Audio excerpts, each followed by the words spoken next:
오늘의 헤드라인입니다. 조동호 과학기술정보통신부 장관 후보자의 인사청문회에서는 자녀 유학 지원과 부동산 문제에 관한 야당의 질타가 쏟아졌습니다.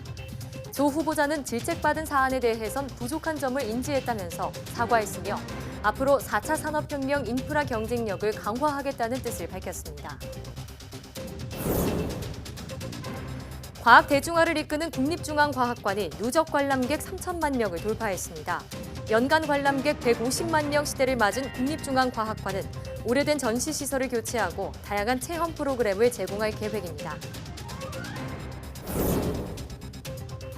수학을 싫어해 공부를 포기하는 이른바 수포자가 되는 시기가 초등학교 3학년 분수를 배울 때라고 합니다. 아이들이 분수를 어렵게 느끼는 이유는 무엇이고 해결 방법은 없는지 과학 본색에서 얘기 나눠봅니다. 꼭 연예인이 아니어도 주변 사람들에게 인기 있는 사람이 되고 싶어 하는 건 자연스러운 감정인데요. 우리는 왜 인기를 얻고 싶어 하는 걸까요? 오늘 생각연구소에서 인기에 관한 심리에 대해 알아보겠습니다.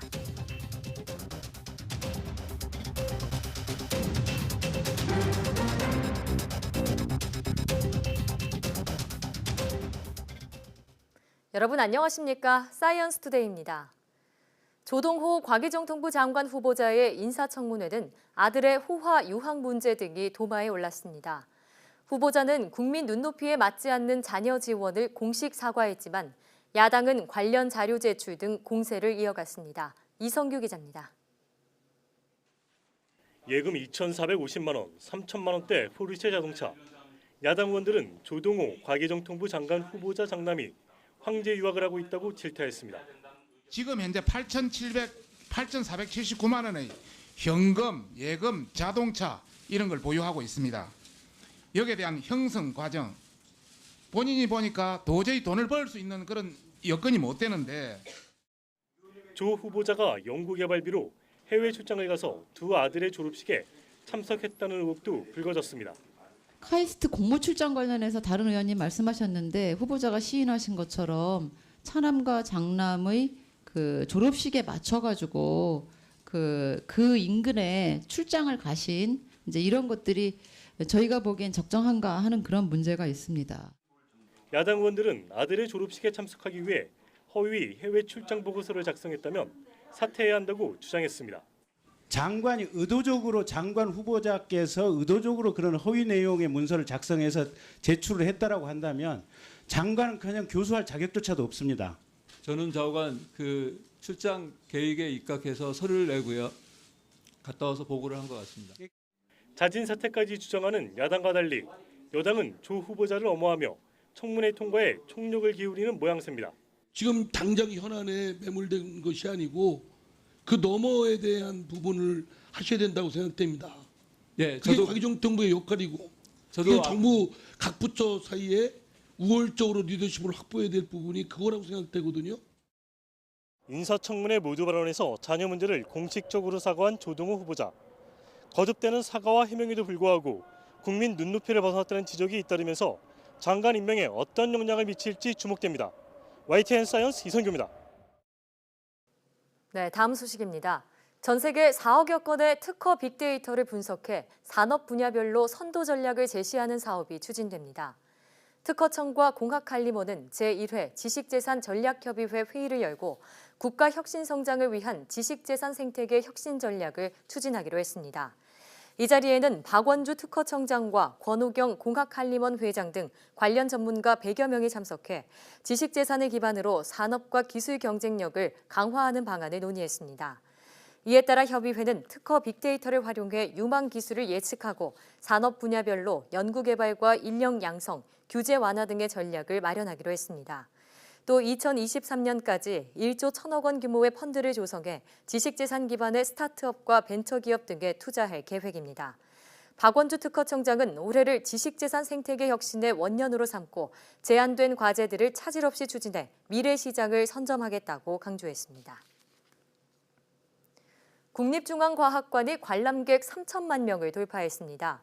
연중 관람객 150만 명을 넘어서면서 우리나라 과학 대중화에 선도적인 역할을 하고 있지만 질적 성장과 연구 분야 확충도 필요하다는 지적입니다. 이정우 기자입니다. 연중 관람객 150만 명 시대. 우리나라 전시관들의 꿈과 희망의 숫자입니다. 국립중앙과학관이 지난 1990년 10월 서울에서 대전으로 옮겨와 문을 연 지 28년 5개월 만에 관람객 3천만 명을 넘어섰습니다. 우리나라 과학 분야 전시관 역사에 새 장을 연 것입니다.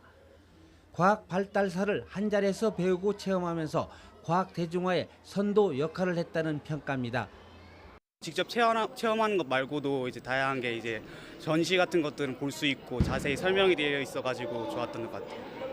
누적 관람객 3천만 명 돌파는 1,000만 명 돌파 11년 6개월, 2천만 명 11년과 비교할 때 6년 만에 이룬 대기록입니다.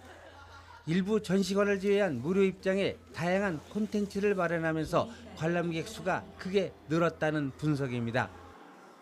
국립중앙과학관이 연중 관람객 150만 시대를 열었지만 아직도 넘어야 할 산이 많이 남아 있습니다. 외형뿐만 아니라 질적 성장과 연구 분야 확충도 함께 이루어져야 한다는 지적입니다. 오래된 전시시설 교체 그리고 연구 분야나 전통 과학에 대한 투자가 필요하다는 겁니다. 세계적 수준으로 규모가 커졌다고 생각을 합니다. 앞으로는 질적으로의 변화 그리고 더 다양하고 심도 깊은 체험 프로그램을 제공해야 되리라고 생각을 합니다. 과학 대중화 선봉에선 국립중앙과학관, 과학과 문화가 함께 어우러진 우리나라 미래 과학의 꿈을 이끌어가는 교육 체험장으로 거듭나고 있습니다. YTN 이정우입니다. 일본 정부가 인공지능 AI를 자유자재로 다룰 수 있는 인력을 연간 25만 명씩 양성하는 정책을 추진하기로 했습니다. 니혼 게이자이 신문은 스가 요시히데 관방장관이 이끄는 일본 정부통합 혁신전략 추진회의가 조만간 이 같은 내용을 핵심으로 한 AI 전략을 발표할 예정이라고 보도했습니다. 일본 정부는 AI 인재 양성을 위해 문과와 이과를 가리지 않고 모든 대학생이 AI 초급 교육을 받을 수 있는 과정을 운영하라고 대학에 요구하기로 했다고 신문은 전했습니다. 일본 정부가 이처럼 AI 인재 양성에 총력을 쏟는 이유는 빅데이터와 로봇 등 첨단 기술의 급속한 발달로 AI 인력 수요가 급증하는 상황에서 인력 부족이 심화하고 있다는 판단 때문이라고 신문은 설명했습니다. 앞으로 정부 부처가 규제가 필요하다는 점을 입증하지 못하면 해당 규제는 폐지되거나 개선됩니다. 정부는 그동안 국민과 기업이 규제의 폐지 필요성을 입증해오던 방식에서 벗어나 정부 부처가 규제의 존치 필요성을 입증하는 방식으로 전환하기로 했습니다. 정부는 이를 위해 모든 부처에 민간인이 중심이 되는 규제입증위원회를 구성하고 위원회에서 건의 과제와 행정규칙을 대상으로 규제 개선에 나설 방침입니다. 이에 따라 각 부처의 소관국장과 과장이 위원회에서 규제의 존치 필요성을 입증해야 하며 입증이 되지 못한 규제는 폐지되거나 개선됩니다.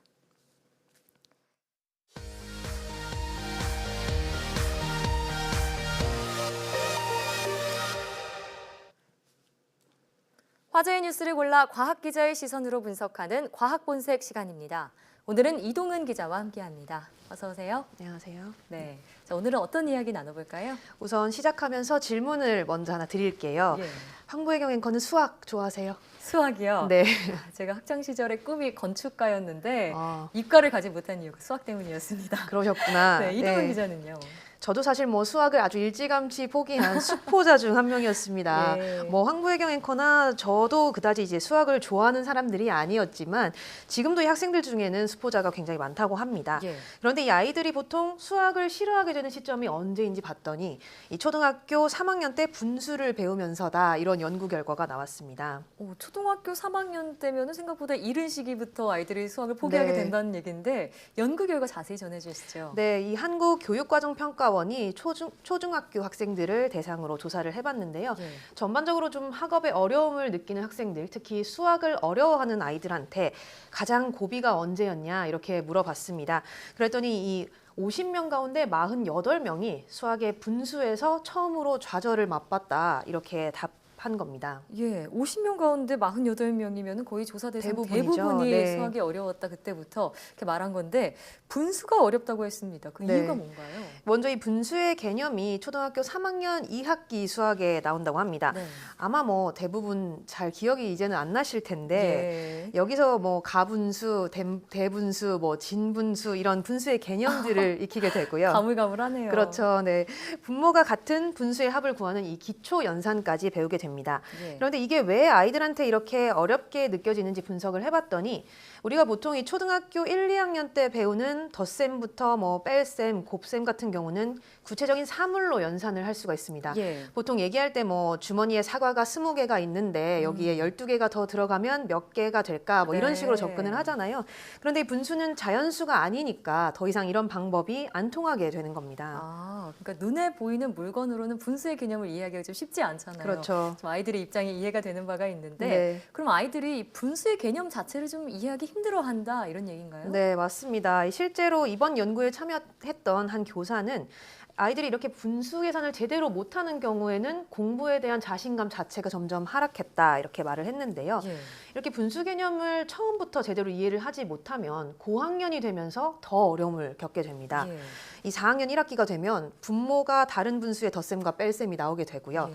또 5학년에는 곱셈과 나눗셈까지 배우게 됩니다. 그러면 이제 분수를 이해하지 못하고 이렇게 연산의 어려움을 겪게 되면 네. 나중에 소수, 우리가 뭐 0.1, 0.2 이렇게 얘기하는 소수도 이해하기가 어렵게 되는 그쵸. 거죠. 네.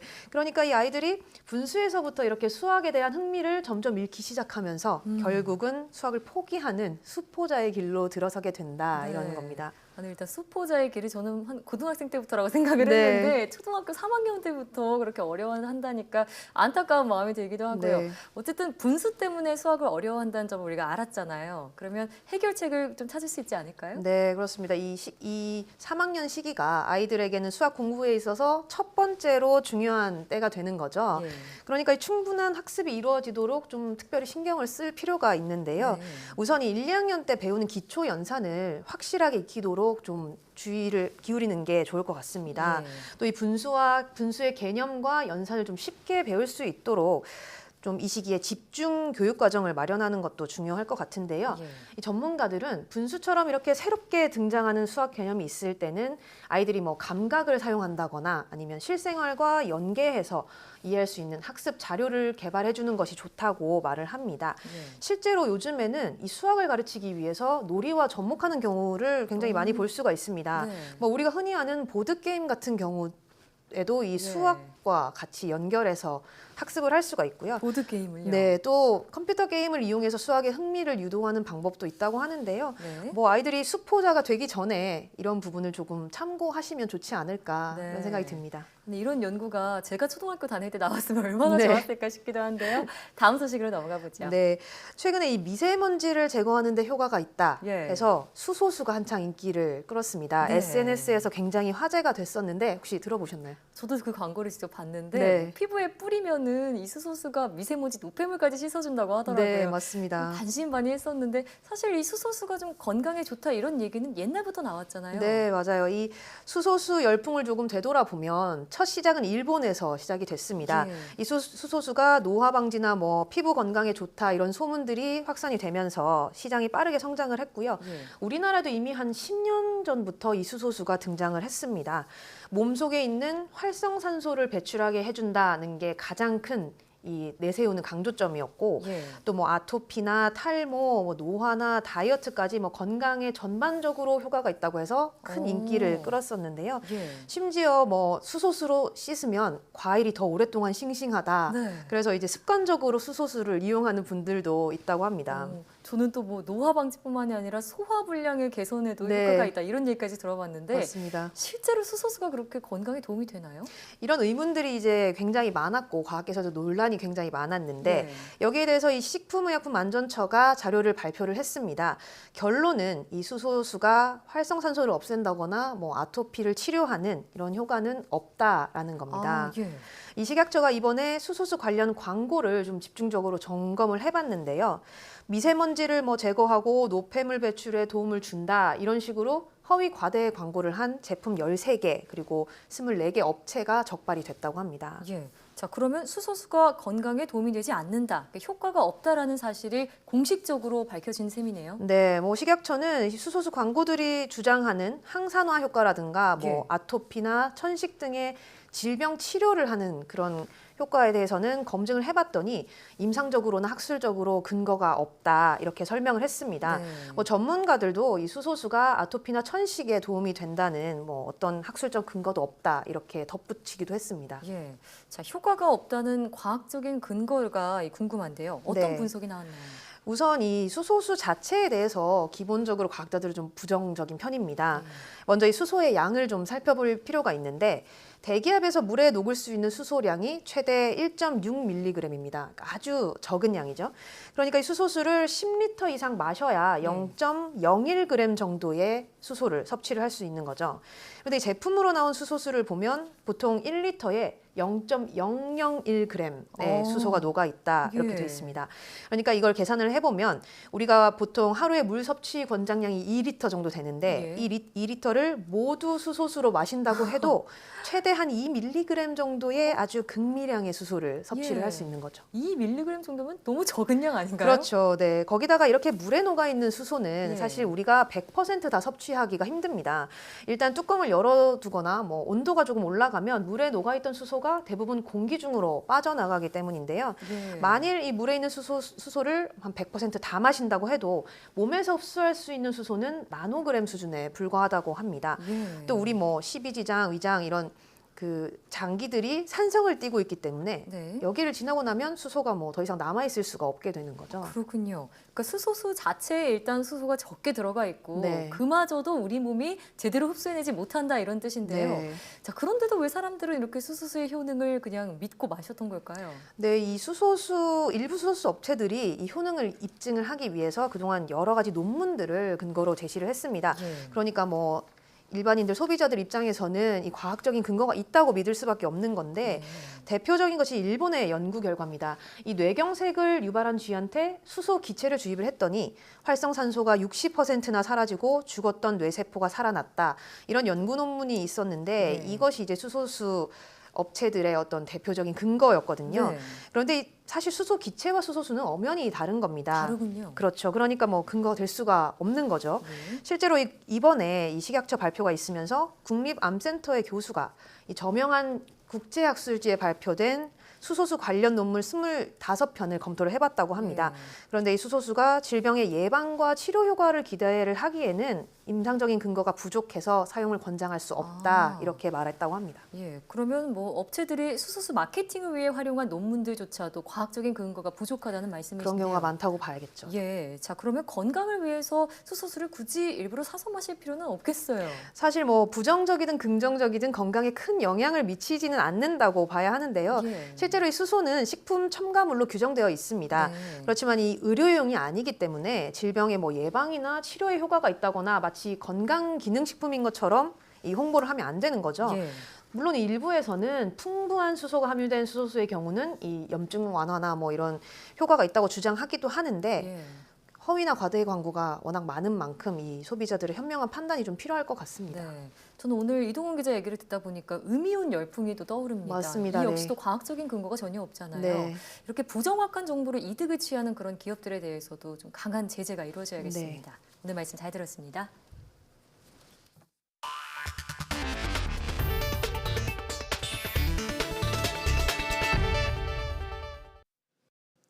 독도 주변 해역에 서식하는 성게가 주변 환경 변화에 적응하는 능력이 뛰어난 것으로 조사됐습니다. 한국해양과학기술원 독도연구팀은 독도 해역의 일교차 변화에 따른 둥근 성게의 호흡 대사량을 조사한 결과 차이가 거의 없는 것으로 나타났다고 밝혔습니다. 연구팀은 이 같은 결과는 독도 주변에 서식하는 성게들이 환경 변화에 대한 적응력이 뛰어나다는 것을 의미하며 먹이 경쟁에서 다른 해양 생물보다 우위에 있다는 것을 증명한 것이라고 밝혔습니다. 박찬홍 해양과학기술원 동해연구소장은 이번 연구 결과는 독도 해역에 사는 성게의 번식 원인을 밝힐 수 있는 중요한 단서로 후속 연구에도 적극 활용될 것으로 기대된다고 말했습니다. 물 부족 해결은 세계적으로 가장 중요한 과제 가운데 하나입니다. 우리도 피해갈 수 없는 문제인데요. 물을 재활용하기 위한 투자를 늘려야 한다는 목소리가 높습니다. 보도에 김학무 기자입니다. 상주 인원만 7,000명이 넘는 40층 건물입니다. 이 건물 화장실 물은 붉은 하수 처리장에서 끌어와 다시 사용합니다. 하수 처리장이 생활하수나 오수를 정화한 뒤 보내준 물입니다. 건물을 청소하거나 조경에 사용하는 물 역시 재사용입니다. 속도나 냄새에 대해서 상수도하고 전혀 이렇게 다를 바가 없을 정도로 굳이 이렇게 제2용수라고 표기 안 해놨을 때는 구분할 수 없을 정도로 물이 깨끗합니다. 골프장도 재사용 물 덕을 톡톡히 보고 있습니다. 비가 적은 봄에 물이 가장 많이 필요한데 재사용 물을 쓰면 아무런 걱정이 없습니다. 재활용수 물어서 영양 공급이 충분히 돼서 잔디 사용 이용해도 좋고 또 현재 쓰는 물량을 충분히 절약할 수 있어서 좋습니다. 하수 처리장이 정화한 물을 생활용수나 공업용수, 조경용 등으로 재사용하는 양은 한 해 11억 1,000톤. 경기도 용인시는 하수 처리수 78만 톤을 재사용해 한 해 8억 원을 아끼고 있습니다. 버려지는 하수를 다시 사용하면 댐 하나를 새로 건설하는 정도의 효과가 있습니다. 소중한 물도 아끼고 예산도 절감할 수 있어 일석이조입니다. 하수를 정화하고 공급하는 비용이 만만치 않아 하수 처리수 사용률은 아직 미미합니다. 정부 차원의 적극적인 투자 확대가 필요한 이유입니다. YTN 김학무입니다. 암 진단을 받은 환자의 경우 뇌졸중 발병 위험이 커진다는 연구 결과가 나왔습니다. 삼성 서울병원과 고려대 공동연구팀은 암 환자 2만여 명과 일반인 67만여 명의 자료를 분석한 결과 암과 뇌졸중 사이의 인과관계를 확인했다고 밝혔습니다. 연구 결과 암 환자는 일반인보다 뇌졸중 발병 위험이 13% 증가하는 것으로 나타났으며 특히 허혈성 뇌졸중의 경우 위험도가 17%로 더 컸습니다. 이러한 차이는 암 진단 후 3년까지 커지다가 7년 정도부터 적어지는 것으로 나타났으며 암 진단 7년 차 때 뇌졸중으로 인한 사망 위험은 일반인보다 21% 높았습니다. 연구팀은 암 진단과 함께 뇌졸중 위험을 관리하고 예방할 수 있도록 사회적 관심과 정책적 지원이 필요하다고 설명했습니다. 유행성 출혈열 환자가 원인균인 한탄바이러스에 어디에서 감염됐는지 추적하는 방법이 개발됐습니다. 고려대 의대 송진원 교수팀은 유행성 출혈열 환자의 혈액에서 바이러스 총유전체 염기서열 정보를 확보했다고 밝혔습니다. 총유전체 염기서열을 확보하게 되면 이를 바탕으로 환자의 감염 추정 장소를 분류할 수 있고 해당 장소에서 발견된 설치류 바이러스와 비교 분석해 환자가 감염된 곳을 정확하게 알 수 있습니다. 연구팀은 한탄바이러스의 출현 장소를 추적해 유행성 출혈열 감시 체계를 구축하면 바이러스 감염병의 예방과 치료에 큰 도움이 될 것이라고 설명했습니다.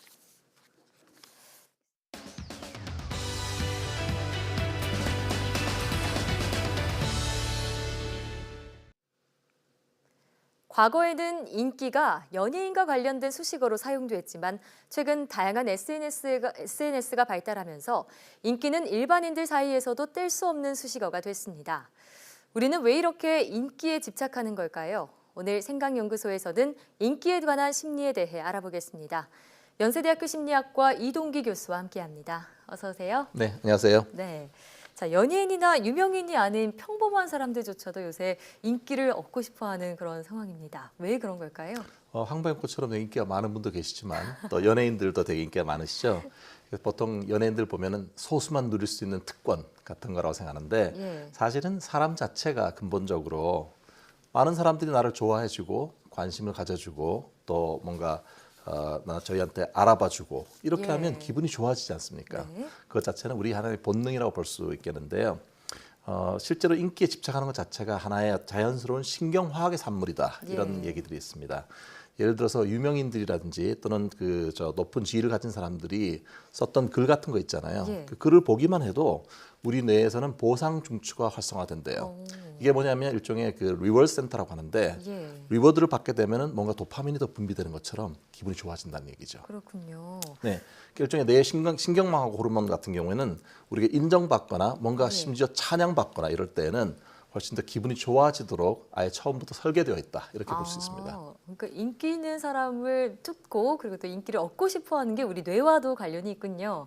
자, 그러면 심리학적으로 좀 인기 많은 사람들의 유형을 어떻게 구분할 수 있을까요? 네, 사람들 나누는 걸 되게 좋아하는데요. 네. 듀크 대학교 심리학자였던 존 코이라고 하는 사람이 사회 관계를 중심으로 호감, 비호감 이런 걸 기준으로 사람들을 좀 나눠봤어요. 예. 그랬더니 그게 4가지의 유형이 나타나는데요. 첫 번째는 우리 모두가 되고 싶은 인기 있는 사람들인데 이런 사람들을 인기 수용형이라고 말을 합니다.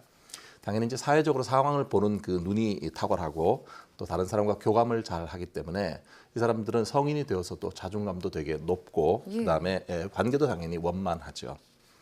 두 번째는 소위 이제 비호감이야 저 사람 이렇게 말할 때 우리가 얘기하는 그런 유형은 거부 배척형이라는 유형이 있습니다.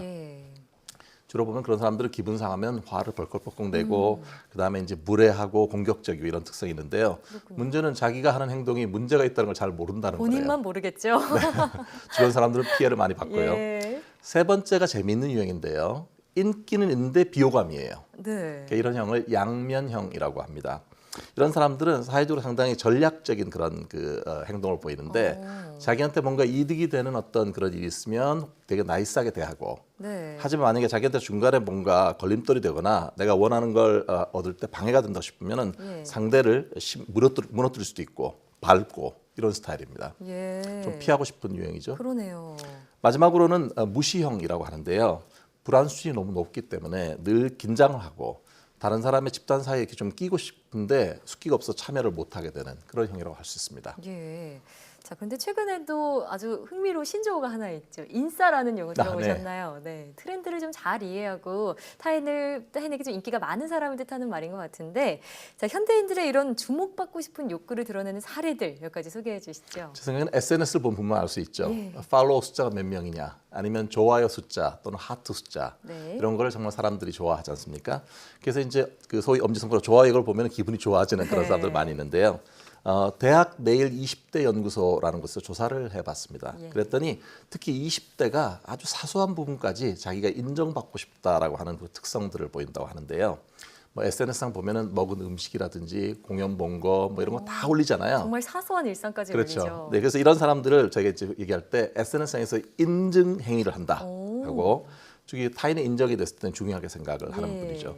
되게 20대 4명 중에 1명꼴로 SNS를 통해서 타인의 인정을 받으려고 하는 사람들이 많다고 하고요. 이런 사람들을 가르쳐서 인정세대라는 말이 있습니다. 네. 자기 일상을 인증함으로써 타인의 인정을 받고 싶어한다. 그렇죠. 네. 인정세대라는 말까지 들어봤는데, 자, 인기를 얻고자 하는 건 사실 인간이라면 누구나 그런 마음이 들 것 같아요. 자연스러운 현상이라는 생각이 드는데 잘못 활용하거나 너무 지나칠 경우 문제점을 가져올 수도 있지 않을까요? 그렇죠. 이게 특히 이제 그 인기를 자기 지위를 높이는 데 활용하는 사람들이 좀 그런 경우가 있습니다. 예, 심지어는 뭔가 이렇게 타인에게 어떤 폭력적인 힘을 행사하거나 무자비한 영향력을 행사까지 자기 인기를 올리려고 집착하는 사람들이 문제인데요. 모두가 인기를 원한다라는 제목의 책을 쓴 임상심리학 교수였던 미치 프린스턴이라는 사람이 있는데요. 이 사람들 얘기는 우리가 다른 사람과 상당히 평등하게 연결되어 있다는 사실을 망각하기 시작하면 우리의 그 DNA 안에서는 사람을 크게 2가지로 분류한다고 합니다. 하나는 나보다 우월한 사람, 반대쪽은 나보다 열등한 사람. 그러니까 자기 에너지를 사람들을 분류해서 서열을 매기는 데 많이 활용하게 되는 거죠. 어떤 사람들은 또 지위를 높이기 위해서는 공격성을 동원하는 그런 무리한 경우도 있을 수 있는데요.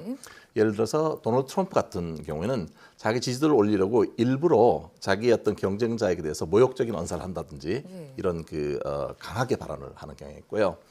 또 요즘처럼 각국의 이해가 첨예하게 부딪힐 때는 나라 중에서 좀 지배적인 나라 위치에 있고 싶은 나라들이 약속을 침범하는 그런 경우도 생긴다고 합니다. 그렇군요. 얘기를 듣다 보니까 요즘 뉴스에서 가장 논란인 그런 게 떠오릅니다. 가수 정준영 씨의 불법 성관계 유포 동영상 이게 떠오르는데요. 자, 여기 가수 정준영 씨 역시도 좀 유명한 연예인이잖아요. 이런 자신의 지위를 활용해서 인기를 자신의 인기죠. 인기를 활용해서 지위를 좀 활용한다 이렇게 볼 수 있을까요? 네, 이게 참 놀라운 그런 그 일이었죠. 예. 정준 씨하고 그 카카오톡의 단체 대화방에 있던 사람들을 특성을 좀 제가 살펴보니까 제 생각에는 자기애성인 성격 이런 게 좀 강하지 않나 싶어요. 그러니까 일종의 나르시스트들이 많은데 이 사람들의 특성은 뭐냐면 내가 다른 사람을 마음대로 할 수 있다. 나는 되게 우월하다. 이런 그 의식들이 있는 것 같아요. 그러면서 은근히 다른 사람들이 어떤 열등한 모습을 보이면 되게 즐기는 그런 게 있겠죠. 네. 다른 사람 배려 전혀 안 하고요. 실제 정준영 씨는 2016년에도 그 불법 촬영 혐의로 그때 기소가 됐었는데 나중에 그 무혐의 처분을 받았었죠. 그럼 이렇게 생각이 되는 거죠. 나는 뭔가 내가 잘못을 해도 처벌받지 않는구나. 그래도 괜찮아. 이렇게 생각하니까 그 이후로 비정상적인 성관계 동영상을 찍고 또 그걸 더 나가서 그걸 불법적으로 다른 사람한테 이렇게 공유하고 이런 걸 하게 된 거죠. 연예인인지 사랑을 많이 받게 되면 늘 그런 건 아니지만 일부 연예인들 같은 경우에는 권력으로 생각을 하게 될 수 있어요. 그러면은 다른 사람 입장 같은 걸 잘 생각을 하지 않고 충동적인 행동을 하니까 악순환이 계속되는 경우가 있습니다. 네, 그런 얘기를 듣다 보면 인기가 많은 게 좋은 것만은 아니라는 생각도 드네요.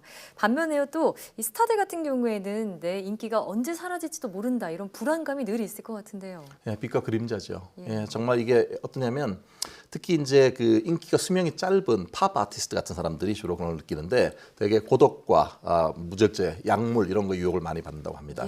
실제 무대가 다 끝나고 나면 어떻습니까? 텅 빈 무대를 보면서 공허하잖아요. 그 사이를 약물과 술 이런 것들이 채우게 되는 거죠. 마이클 잭슨이 2009년에 숨졌을 때도 사실은 약물 과다 복용으로 숨졌고요. 또 1977년에 엘비스 프레슬리도 약물 과다 복용으로 사망했습니다. 사실 정말 엄청난 그런 공포죠. 인기를 잃어버린다는 것 자체가. 그렇군요. 자, 그러면 인기 있는 사람의 특징을 우리가 몇 가지로 좀 추려본다면 어떻게 볼 수 있을까요? 네, 미국 뉴욕의 콜롬비아 대학교 연구진이 봤더니 인기 좋은 사람들은 뇌 자체가 되게 미묘한 사회적 신호를 잘 캐치한다고 해요. 그리고 되게 협업도 잘하고 그다음에 규칙도 잘 존중하고 이타적이라고 하죠. 네. 자, 앞서 어렸을 때 인기 있던 사람이 성인이 돼서도 인기가 있다고 하셨잖아요. 자, 그러면 호감을 높일 수 있는 방법 설명해 주신다면? 저도 알고 싶은데요. 첫 번째는 이 말보다는 행동으로 일관성이 있고 진정성 있는 행동을 보이는 게 되게 중요할 것 같아요. 말만 번지르하게 하는 것보다는 일관성 있게 그런 그 이타적인 행동을 보이는 게 좋겠죠.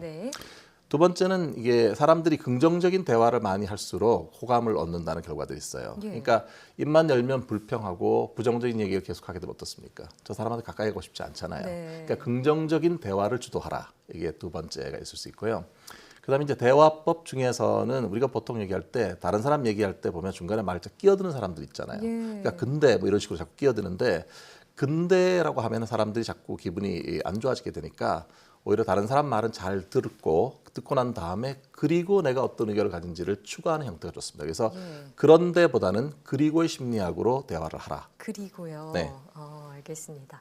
자, 얘기를 듣다 보니까요. 그냥 외적인 매력에서 오는 그런 인기보다는 호감 가는 성격에서 오는 인기가 좀 더 오래 가겠구나라는 생각이 드는데요. 저도 후자의 인기를 좀 얻기 위해서 노력을 해봐야겠습니다. 이미 갖고 계신 것 같은데요. 네. 감사합니다. 지금까지 생각연구소 연세대학교 심리학과 이동기 교수와 함께했습니다. 오늘 말씀 고맙습니다.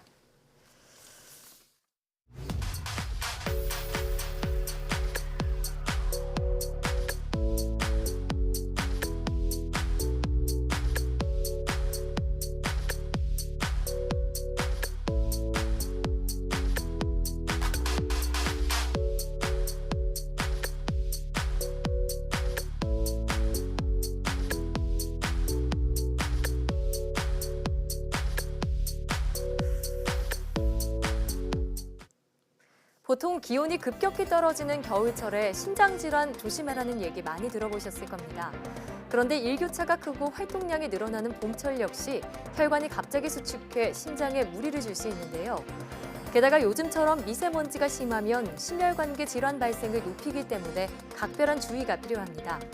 지속적인 운동과 금연, 금주를 비롯해서 신선한 채소와 과일 섭취를 잘해주는 등 건강한 생활 습관을 들이는 게 좋겠습니다. 사이언스 투데이 오늘 저희가 준비한 소식은 여기까지입니다. 함께해 주신 여러분 고맙습니다.